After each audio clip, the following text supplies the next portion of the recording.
Hey everybody, I'm just going to do a little follow-up on the presidential report card. I've been doing a little more reading, listening to a couple of other opinions and ideas. On the economy, I was in support of the stimulus bill. Of course, I had to question some of the things that were in there. $1 billion for NASA? Really? Why? I suppose they were having some money problems, but that probably could have waited until the next budget cycle, I think. And $50 million for the National Endowment for the Arts? I'm an artist. And I'm thinking, okay, that really doesn't belong in a stimulus bill. That too could wait for the next budget cycle. As far as the effectiveness of the stimulus bill, the jury is still out. And of course, the banking situation is still just a mess. This was largely inherited. I don't see Geithner doing much different than Paulson. Didn't Paulson even start out by saying, "Oh, we're going to buy up all these assets"? And then he got the money, and then he's like, "Oh, I changed my mind. We're going to instead invest and buy stock in these companies and give them loans and what have you." And they took the money, and they're like, "Thanks." And that's it. We didn't get it back. As for these companies, these banks and whatnot that are too big to fail, why don't you just break them up? If a company is too big, doesn't that basically define a monopoly? That's why we have antitrust laws, to make sure that companies don't get too big. And if they do get too big, well, we just go in and we break them up into little companies, because little companies have less to lose. For the economy, I'm going to give him a D. But in all fairness, any president would get a D on the economy in this situation. And remember, the president really doesn't control the economy. I mean, that's just a myth.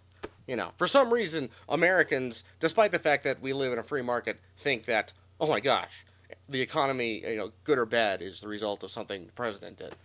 That's not the case. But based on the mess with the banks and everything, yeah, you're getting a D. You've got some work to do there. My recommendation for his proving his grade stands. Robert Reich was part of the economic transition team, and then after the inauguration, he went back to Stanford. Why don't you bring him back? He's got some interesting ideas. Iraq. I'm just going to have to give him a pass on this. Sure, he promised to get our troops out of Iraq, but before President Bush left office, he went and did a little backroom deal with the Iraqi government to get our troops out of Iraq. So it's like, oh, great. You just stole Obama's thunder.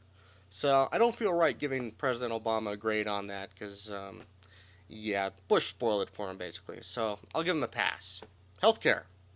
Well, that summit was really great, but I don't recall anything happening since then. So we're going to give him an incomplete. I know the plan is to have something by the end of the year. I really hope that happens. It just wouldn't be fair to grade him on it now. Leadership. Well, like I said before, the world likes America again, and that's pretty cool. Despite a few social faux pas, he's been pretty good, I think. I'm not going to give him a hard time about that non-bow to the King of Saudi Arabia. That's no big deal. I'd probably do that. Now, his surprise visit to the troops in Baghdad. That was brilliant. I'm saying this as a veteran. We like to know that the big bosses in the Pentagon and where have you know that we're alive.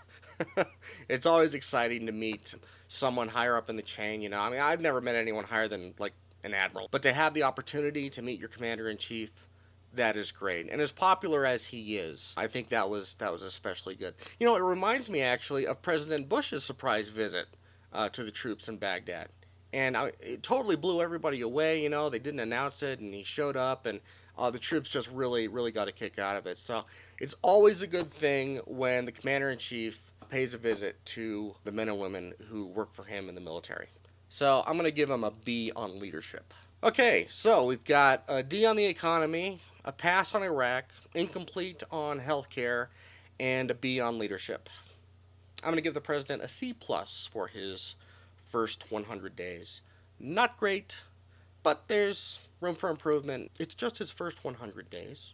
I'm sure things will improve. Well, I certainly hope they do.